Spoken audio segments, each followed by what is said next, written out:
Bonjour à tous. Aujourd'hui, on va s'intéresser à un problème qui est de différencier les différentes espèces de chats et de chiens.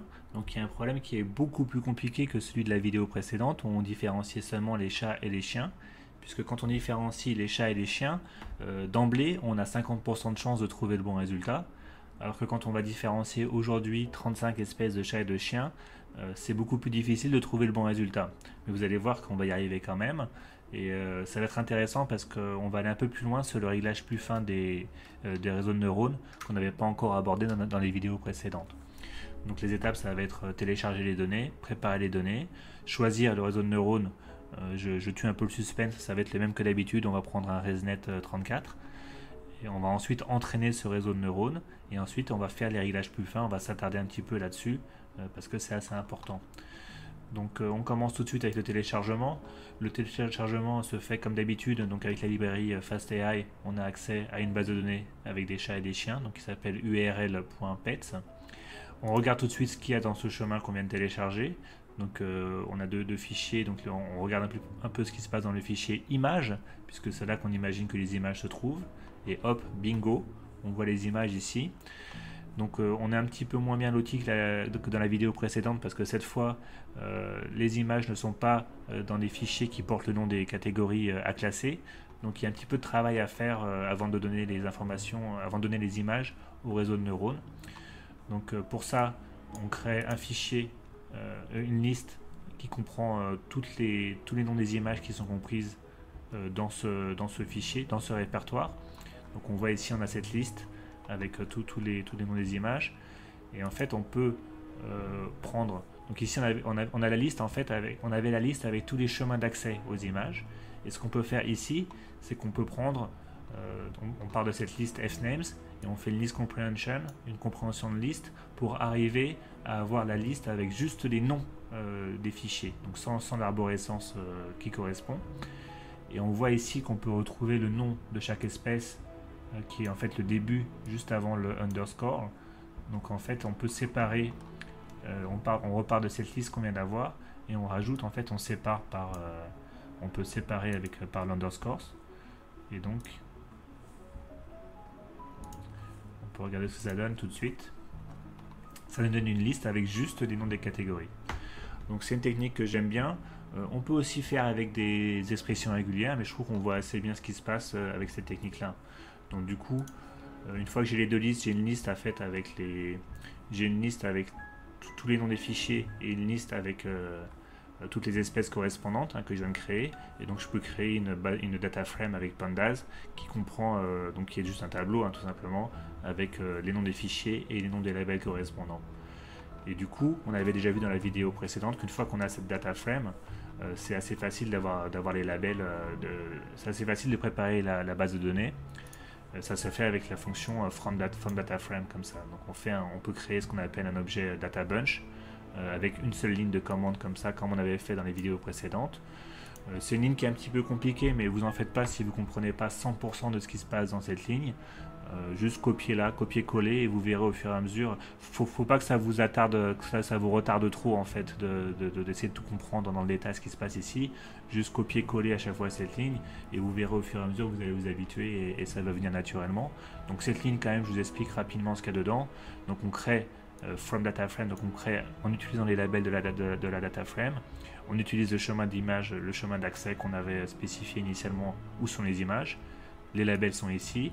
Ici, on l'a dit plusieurs fois, il faut toujours faire, toujours faire en machine learning, séparer sa data entre validation et entraînement. Donc on entraîne sur une partie de la data et on valide sur une autre partie. Donc ici on a gardé 20% de côté pour valider après ce qu'on a fait. Ici on ajoute un seed pour s'assurer que les résultats sont reproductibles. Donc vous pouvez faire les mêmes résultats, exactement les mêmes résultats que moi si vous voulez.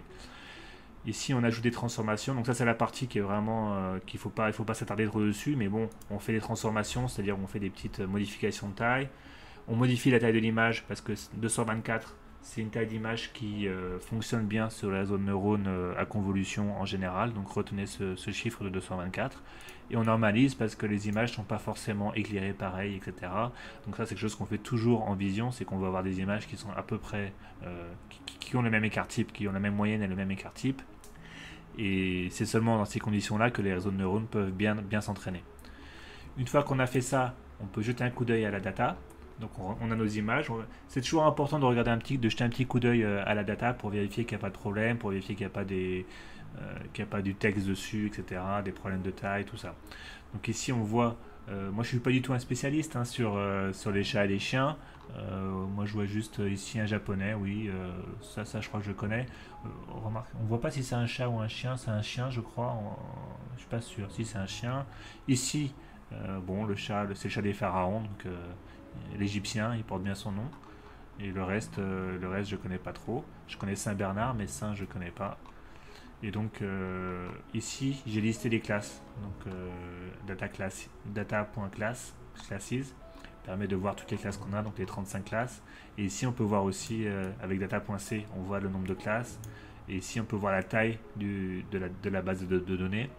Donc on a 6000 images d'entraînement à peu près et 1500 images pour la validation. Donc une fois qu'on a vu ça, la data est prête à être donnée au réseau de neurones. Il ne reste plus qu'à choisir le réseau de neurones. Et comme je vous ai dit tout à l'heure, on prend, comme d'habitude, un ResNet 34. Donc qui marche bien, qui a déjà été entraîné sur ImageNet, donc qui sait bien reconnaître des chats et des chiens de base.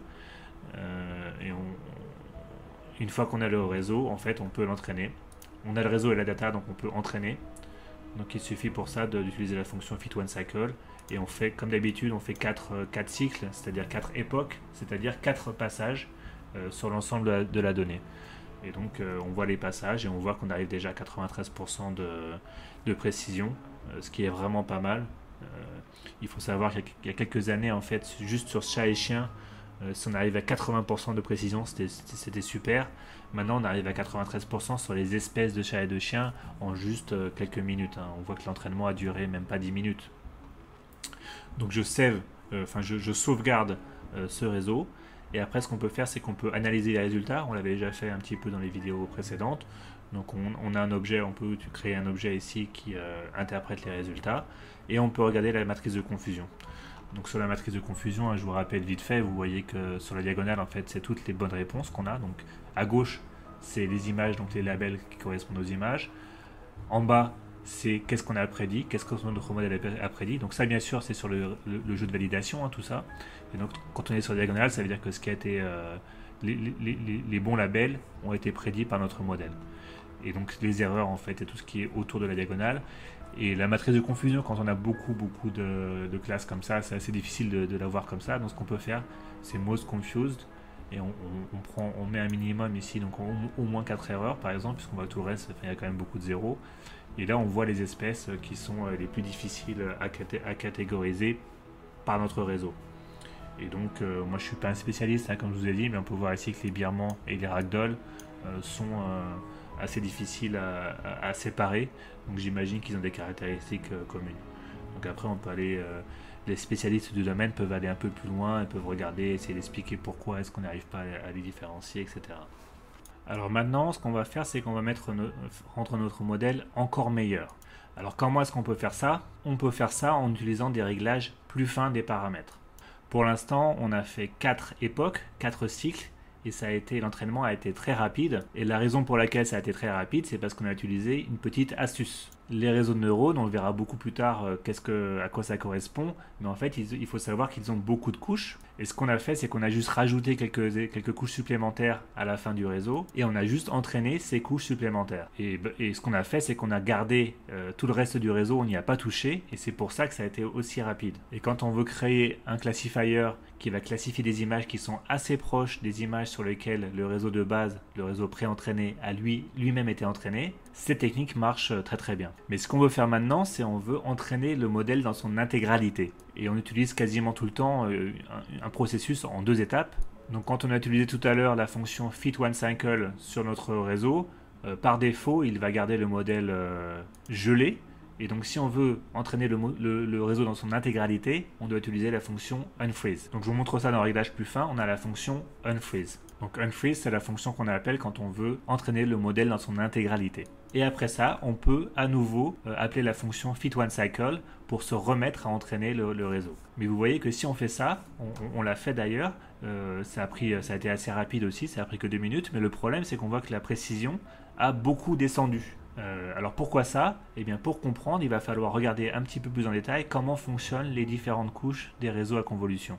Et donc pour ça, vous pouvez regarder ces images qui viennent d'un papier qui est extrêmement bien rédigé par Matt Zeiler, qui a montré comment on pouvait visualiser les différentes couches d'un réseau de neurones à convolution. Alors pour faire simple, dans un réseau de neurones à convolution, en fait on a en entrée les pixels d'une image qui vont être traités par la première couche du réseau de neurones, et le résultat du calcul de la première couche du réseau de neurones va être donné en entrée à la deuxième couche du réseau de neurones, qui va elle-même faire des calculs, et le résultat va être donné à une troisième couche, etc. etc. Et donc quand on voit ResNet 34, en fait ça veut dire 34, ça veut dire 34 couches. Il y a aussi ResNet 50 avec 50 couches, etc.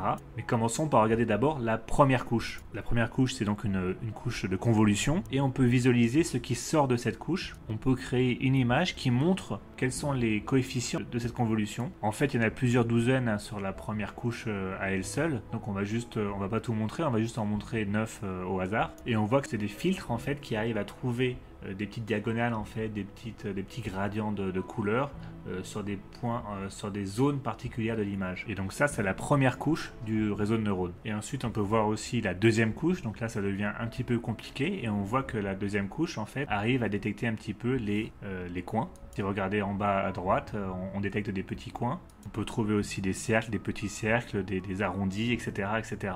Donc on voit que la première couche arrive à détecter des lignes, et la deuxième couche arrive à détecter deux lignes mises ensemble. Et si on regarde à droite, on voit ce qui a été vraiment très bien activé par ces petits filtres. Donc on voit en bas à droite que des coins, en fait, des espèces de coins ont très bien activé les filtres de coins. On voit que des yeux, en fait, à peu près au milieu, arrivent à activer les filtres qui détectent des ronds, etc., etc. Donc on a vu que la première couche du réseau arrive à détecter des gradients de couleurs et des lignes. La deuxième couche arrive à détecter des formes très simples. Et la troisième couche arrive à trouver une combinaison de ce qui était trouvé dans les deux premières couches. Donc dans la troisième couche, on arrive à trouver des motifs géométriques qui se répètent, on arrive à trouver des petits bouts de texte, on arrive à trouver, même à détecter des petits bouts de tête de personnes. Et on voit que sur la couche numéro 4, on arrive déjà à détecter des petits bouts de tête de chiens, des roues de voiture, etc., plusieurs parties des animaux, etc., etc. Et on voit sur la couche numéro 5, on arrive déjà à détecter des yeux assez précisément, on arrive à trouver différentes espèces de chiens déjà. Et donc vous pouvez imaginer que quand on arrive à la couche numéro 34, on arrive vraiment bien à détecter des chats et des chiens, et même plusieurs espèces de chats et de chiens. Donc la première fois qu'on a entraîné le réseau de neurones et qu'il était encore gelé, on a gardé toutes ces couches exactement à l'identique. Maintenant, on va essayer de les améliorer. Donc on a commencé par les garder, maintenant on va voir si on peut faire encore mieux. Mais bon, ça paraît assez peu probable qu'on arrive à améliorer les caractéristiques de la première couche. C'est assez peu probable que la définition d'une ligne diagonale soit différente si on regarde à des chats et des chiens, ou si on regarde à des espèces particulières de chats et de chiens. Une ligne restera une ligne. Donc on veut vraiment pas changer la première couche beaucoup ou pas du tout. On va la changer un tout petit peu ou pas du tout. Mais à l'opposé, les dernières couches, donc peut-être les couches 30, 31, etc., peut-être que ces couches-là, c'est assez probable qu'on ait envie de les modifier légèrement. Donc j'espère que ces images, ça vous donne un petit peu une intuition, une compréhension de qu'est-ce que les différentes couches d'un réseau de neurones signifient. Et ça nous aide en tout cas à comprendre pourquoi est-ce que notre premier essai à entraîner le réseau dans sa globalité a été un fiasco. C'est parce qu'on a entraîné simultanément les premières couches et les dernières couches de la même façon. Et donc ce qu'on va faire maintenant, c'est qu'on va les entraîner, mais de manière différente. Donc on va commencer par recharger le modèle qu'on avait sauvé avant de faire la dernière modification, parce que là on a tout bousillé. Et on lance une fonction qui s'appelle LR_Find. LR, c'est le learning rate, le taux d'apprentissage, qui nous dit à peu près à quelle vitesse notre réseau apprend. Ensuite, la fonction recorder.plot nous montre le résultat de l'entraînement en fonction de ce learning rate. Et donc on voit que si le learning rate va au-dessus de 10-3, en fait ça devient même 10-4, ça devient à peu près n'importe quoi. Et en fait ce qui se passe, c'est que le learning rate par défaut dans l'entraînement était de 0,003. Quand on appelle la fonction fit_one_cycle, par défaut c'est 0,003. Donc c'est à peu près par là. Et donc en fait c'est beaucoup trop gros. Donc c'est pour ça, il faut se placer quelque part en fait pour entraîner le modèle bien avant que le learning rate soit trop gros. Donc en fait moi j'ai choisi 10-5, donc ici c'est à peu près correct. On peut entraîner sur cette zone là, et là on voit que les résultats vont être assez bons. Et donc ici je peux à nouveau entraîner donc le réseau, une fois que je lance ça. et on voit qu'on obtient des résultats qui sont encore un petit peu meilleurs que ce qu'on avait déjà obtenu précédemment. Donc pour expliquer un peu plus en détail comment est-ce qu'on choisit 10-5 et 3-10-4, 3-10-4 on choisit tout le temps 10 fois moins, à peu près 10 fois moins que ce qu'on avait fait avant de unfreeze le réseau. Donc là quand on avait gardé les paramètres par défaut, quand on avait gardé le réseau freeze, le paramètre par défaut c'est 3-10-3, donc 10 fois moins ça fait 3-10-4, donc ce sera souvent 3-10-4 ici. Et pour la première partie de la slice, on prend en général quelque chose qui est bien avant que la loss parte au plafond. Donc ici on voit que ici c'est pas une bonne zone pour entraîner. Bien avant ça peut être 10-5, ça peut être 10-6.